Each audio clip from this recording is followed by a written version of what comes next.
Hello students, let us see the degeneracy problem with loop in transportation. So already we have seen a degeneracy problem without loop, and now let us see how to draw a loop in this problem. So the problem is April-May 2015 question paper, and 3 factory and 3 warehouses there, and demand and supply is given, balanced problem, 100. Total demand is equal to total supply is equal to 100. Let us start to solve this transportation problem by VAM method. VAM methodல allocations start பண்ணுறோம், penalty calculate பண்ணுறோம். So each row penalty 1, 1, 4 and column wise penalty 1, 1, 4. And in the column wise penalty 4 நான் select பண்ணியிருக்கேன். So அப்படி select பண்ணும்போது அந்த காலமில் எது least காஸ்ட்டுன்னு பார்த்தா first ரோவில் last one 0 தான் லீஸ்ட் காஸ்ட். ஸோ அலோகேஷன் அங்கே பண்ணணும். டிமாண்டும் சப்ளையும் என்னன்னு பார்த்தா 30 ரெண்டுமே 30 ஈக்குவலண்ட்டாக வந்துருச்சுன்னா அப்போ அந்த ப்ராப்ளமில் ஒரு அலோகேஷனுக்கு ரெண்டு ஸ்ட்ரைக் அவுட் பண்ணுறோம். ஒரு ரோவும் ஸ்ட்ரைக் அவுட் பண்ணுறோம், காலமும் ஸ்ட்ரைக் அவுட் பண்ணுறோம். ஸோ டீஜெனரசி வருது அப்படிங்கிறது இந்த ஃபஸ்ட்டு அலோகேஷன்லேயே நமக்கு தெரிஞ்சிருது. So let me proceed with the second allocation. Strike out பண்ணியிருக்கேன் first ரோவும் last column. அடுத்து penalty calculate பண்ணுறோம். அடுத்த allocation 30 பண்ணியிருக்கேன். And supply பார்த்தீங்கன்னா 35 இருந்தது, அது 5 ரெடியூஸ் ஆகிடுச்சு. ஸோ ஃபஸ்ட்டு காலம் சாட்டிஸ்ஃபை ஆகிடுச்சு, அதையும் நம்ம அடிச்சிடலாம். அடுத்த allocation என்னென்னா தேர்ட் ரோவில் செகண்ட் காலமில் வந்தது, அந்த இடத்துல 5 தான் allocation பண்ண முடிஞ்சது. அண்ட் ரிமைனிங் 40ல் 5 போக 35 நான் இண்டிகேட் பண்ணியிருக்கேன். அண்ட் த லாஸ்ட் அலோகேஷன் 3ல் 35 அலோகேஷன் நம்ம பண்ணிட்டோம். So initial basic feasible solution VAM method படி பார்த்தீங்கன்னா we got 4 allocations. ஆக்சுவலாக 3 columns 3 rows, 3 + 3 - 1 5 allocations வரணும். ஆனால் நமக்கு 4 allocations தான் வந்தது. ரீசன் ஃபஸ்ட்டு அலோகேஷன் பண்ணும்போது ஒரு ரோவும் ஒரு காலமும் சேர்த்தே அடிச்சிருக்கோம். ஸோ இந்த அலோகேஷனை நம்ம டீஜெனரசி வந்துருச்சு அப்படிங்கிறதுனால அதை எலிமினேட் பண்ணணும். அதுக்கு எப்சிலான் இன்ட்ரடியூஸ் பண்ணணும். அதெல்லாம் நம்ம லாஸ்ட் கிளாஸ்லேயே பார்த்துருக்கோம். ஸோ அந்த எப்சிலானை நான் ஒரு இடத்துல இன்ட்ரடியூஸ் பண்ணுறேன். ஃபஸ்ட்டு செல்லில் இன்ட்ரடியூஸ் பண்ணிக்கிறேன் 1 அப்படிங்கிற செல்லில். ஸோ எப்சிலான் இன்ட்ரடியூஸ் பண்ண பிறகு நெக்ஸ்ட்டு இப்போ டீஜெனரசி இல்லை, நான் டீஜெனரேட்டாக மாறிடுச்சு. நாம் டெஸ்ட் ஃபார் ஆப்டிமாலிட்டி போகிறோம். Test for optimality first procedure U வேல்யூஸும் வி வேல்யூஸும் கால்குலேட் பண்ணணும்.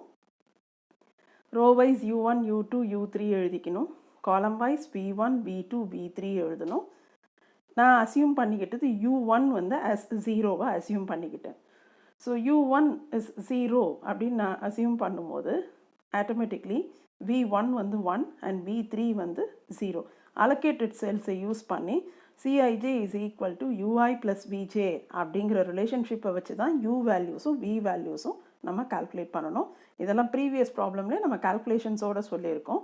ஸோ இங்கே எனக்கு U values U1 = 0, U2 = -2, U3 = 0, V1 = 1, V2 = 5, V3 = 0. இந்த வேல்யூஸை கண்டுபிடிச்சிட்டோம். நெக்ஸ்ட்டு செல் இவாலுவேஷன் கால்குலேட் பண்ணணும். செல் இவாலுவேஷன் எப்படி கால்குலேட் பண்ணணும்னா Dij is equal to Cij minus Ui plus Vj. ஒரு செல்லில் நம்ம கை வச்சு, அதாவது அன்அலோகேட்டட் செல், ஃபஸ்ட்டு ரோவை பொறுத்த வரைக்கும் செகண்ட் செல்லு அன்அலோகேஷன். ஸோ அந்த செல்லுக்கு U வேல்யூவும் V வேல்யூவும் முதல்ல ஆட் பண்ணணும். 0 + 5 ஓகே. இந்த 5 அந்த செல்லுக்குள்ளே இருக்கிறCijலேருந்து மைனஸ் பண்ணணும். 2 - 5 -3. அந்த -3 அங்கே பிங்க் கலரில் போட்டிருக்கேன். அடுத்து செகண்ட் ரோவில் ஃபஸ்ட்டு செல், ஃபஸ்ட்டு முதல்ல U வேல்யூவும் V வேல்யூவும் ஆட் பண்ணுங்கள்.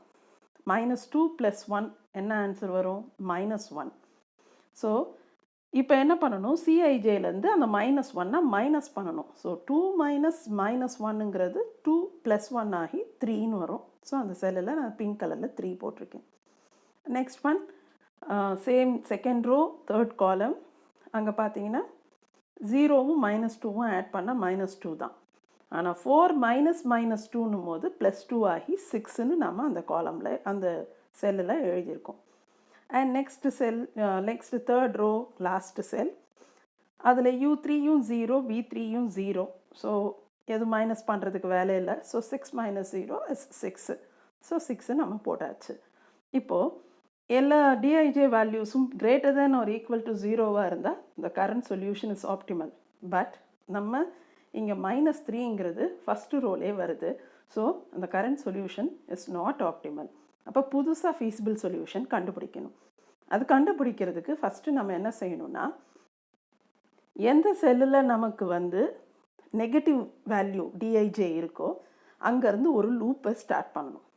அந்த லூப் எப்படி இருக்கணும்னா, it should be in rectangle shape or square shape or step by மெத்தடில் ஸ்டெப்பிங் ஷேப்லையாவது இருக்கலாம். But the corners of the cell must be lying in the allocated cell. இதோ பாருங்க. இப்போது இந்த லூப் நான் -3 செல்லில் ஃபஸ்ட்டு ஸ்டார்ட் பண்ணியிருக்கணும்.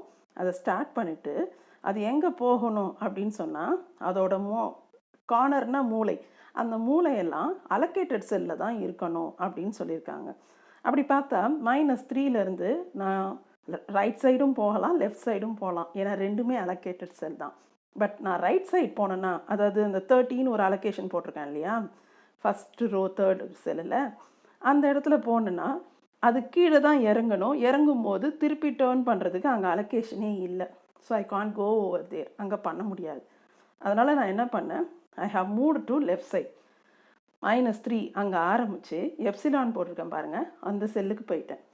அந்த செல்லுலேருந்து நேராக எங்கே அலோகேஷன் இருக்குது, கீழே 30ல் ஒரு அலோகேஷன் கடைசி செல்லு தேர்ட் ரோ ஃபஸ்ட்டு காலமில் இருக்குது. ஸோ அங்கே வந்தேன். அங்கே பக்கத்து செல்லுலே எனக்கு அலோகேஷன் இருந்துச்சு. ஓகே, அங்கே போனேன். அப்புறம் நேராக கொண்டு போய் நான் லூப் ஸ்டார்ட் பண்ண இடத்துலேயே முடிச்சிட்டேன். ஸோ ஒரு லூப்பு நம்ம ஸ்டார்ட் பண்ண இடத்துலையே முடிக்கணும். எந்த இடத்துல ஆரம்பிக்கணும்னா, மோஸ்ட் நெகட்டிவ் டிஐஜேயில் தான் ஆரம்பிக்கணும். பெரும்பாலும் ஸ்ட்ரெயிட் லைன்ஸ் தான் யூஸ் பண்ணணும், நோ டயகனல். அண்ட் இதில் நாம் எல்லா கார்னர்ஸ் ஆஃப் த லூப்பும் நமக்கு அலோகேட்டட் செல்லில் தான் இருக்கும். ஸோ நான் எப்படி இண்டிகேட் பண்ணியிருக்கேன் பாருங்கள், லூப்பு நமக்கு இப்படி தான் வந்திருக்கு. இந்த லூப் வரைஞ்சி முடித்த பிறகு we have to give +θ -θ assign பண்ணணும் அந்த லூப்போட கார்னர்ஸ்க்கு. ஸோ எங்கே ஸ்டார்ட் பண்ணமோ அந்த இடத்துல +θ போடுங்க. அடுத்த ஆல்டர்னேட்டிவ் அடுத்த கார்னரில் -θ, அதுக்கு அடுத்ததில் +θ, அதுக்கு அடுத்ததில் -θ, இப்படி நம்ம போட்டே வரணும். அப்படி பார்க்கும்போது உங்கள் லூப்பில் ஈக்குவல் நம்பர் ஆஃப் +θவும் -θவும் இருந்துனா தான் உங்கள் லூப்பு கரெக்டு. அதாவது 3 +θ இருக்குன்னா 3 -θ இருக்கணும். இப்போ இங்கே 2 +θ இருக்குது, 2 மைனஸ், அதாவது 2 ப்ளஸ்ஸு போட்டிருக்கேன், 2 மைனஸ் இருக்குது. ஸோ பர்ஃபெக்டான லூப்பு தான் இது அப்படின்னு. இப்போ இந்த லூப்பில் -θ இருக்கிற இடத்துல என்னென்ன அலோகேஷன்ஸ் இருக்குது அப்படின்னு பார்த்தா, ஃபஸ்ட்டு மைனஸில் எப்சிலான் இருக்குது, செகண்ட் மைனஸில் நமக்கு 5 என்னவோ இருந்தது. ஸோ இந்த எது ஸ்மாலஸ்ட் நம்பர் அப்படின்னு கேட்டிங்கன்னா, எப்சிலான் தான் ஸ்மாலஸ்ட் நம்பர். ஸோ அந்த எப்சிலானை தான் நம்ம ஸ்மாலஸ்ட் வேல்யூ ஈக்குவலன்ட் டு 0 அது. அதனால் அதை எடுத்து அலோகேஷனை நம்ம சேஞ்ச் ஓவர் பண்ணுறோம். என்ன சேஞ்சஸ் பண்ணணும்னா, ப்ளஸ் இருக்கிற இடத்துல ஆட் பண்ணணும், மைனஸ் இருக்கிற இடத்துல மைனஸ் பண்ணணும். அப்படி பண்ணும்போது ஃபஸ்ட்டு ரோ செகண்ட் செல்லில் நமக்கு எந்த அலோகேஷனும் இல்லாமல் இருந்தது. இப்போ எப்சிலான் அந்த இடத்துக்கு போயிடுது, ஏன்னா அங்கே ப்ளஸ் இருந்துச்சு. ஓகே, அடுத்து ஃபஸ்ட்டு ரோ ஃபஸ்ட்டு செல்லில் எப்சிலான் இருந்தது, மைனஸ் எப்சிலான் ஆனோடனே அந்த இடத்துல அந்த எப்சிலானே போயிடுச்சு.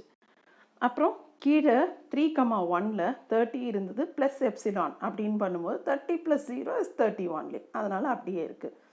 அதே மாதிரி 3,2ல் 5 அந்த கார்னரில் மைனஸ் இருந்தது, 5 மைனஸ் எப்சிலான், 5 மைனஸ் 0ன்றது 5 தான். ஸோ எப்சிலான் மட்டும் 1,1லேருந்து 1,2க்கு சேஞ்ச் ஓவர் ஆகிடுச்சு. இப்போ இது ஒரு நியூ ஃபீஸிபிள் சொல்யூஷன். இந்த ஃபீஸிபிள் சொல்யூஷனை கண்டுபிடிச்ச பிறகு திருப்பவும் நாம் u வேல்யூஸும் v வேல்யூஸும் கண்டுபிடிக்கணும். அந்த CIJ யூஸ் பண்ணி ui + vj புதுசாக u வேல்யூ அண்ட் v வேல்யூஸை கால்குலேட் பண்ணணும். அப்படி இதில் கால்குலேட் பண்ணும்போது செகண்ட் ரோ செகண்ட் காலம் ஃபுல்லாகவே அலோகேஷனோடு இருக்கிறதுனால V2வை நான் 0வாக எடுத்துக்கிட்டேன். ஸோ எதை நம்ம 0வாக எடுத்துக்கிறோமோ அந்த ரோலையோ காலம்லையோ இருக்க அலோகேஷனோட சிஐஜேவை அப்படியே எடுத்து யூ வேல்யூவாவா இல்லை வி வேல்யூவாவா எழுதிக்கலாம். இங்கே பாருங்கள், V2 0 எடுத்துக்கிட்டேன், அதனால் U1 அப்படியே அந்த 2 எடுத்து எழுதிக்கிட்டேன், U2 அந்த 3 எடுத்து எழுதிட்டேன், அண்ட் U3 அந்த 5 எடுத்து எழுதிக்கிட்டேன்.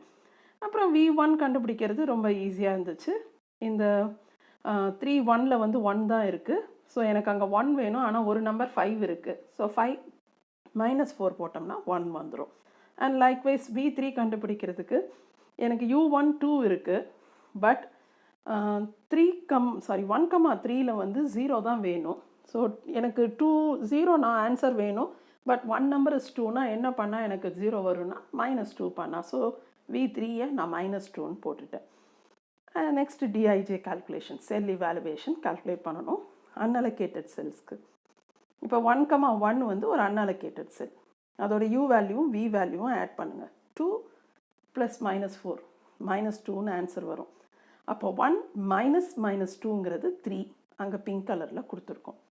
அடுத்து செகண்ட் ரோவில் ஃபஸ்ட்டு செல் 2,1ல் அங்கே அதோட U வேல்யூவும் V வேல்யூவும் ப்ளஸ் பண்ணுங்கள். 3 + -4 -1ன்னு ஆன்சர் வரும். ஸோ இந்த -1 2 -1 +1 மாதிரி 3ன்னு வந்துடுச்சு.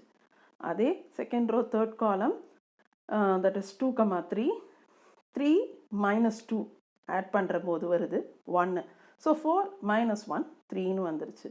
And last column, last cell 5 and -2 அதை ஆட் பண்ணோம்னா 3 தான் ஆன்சர் வருது. 6லேருந்து 3யை மைனஸ் பண்ணோம்னா 3 நமக்கு கிடைக்குது. ஸோ இங்கே இருக்கிற 4 டிஐஜேவும் greater than or equal to 0, greater than 0. So நம்ம current solution is optimal. Transportation காஸ்ட்டை கண்டுபிடிச்சிடணும். The optimal transportation cost is ₹160. Epsilon is equal to 0.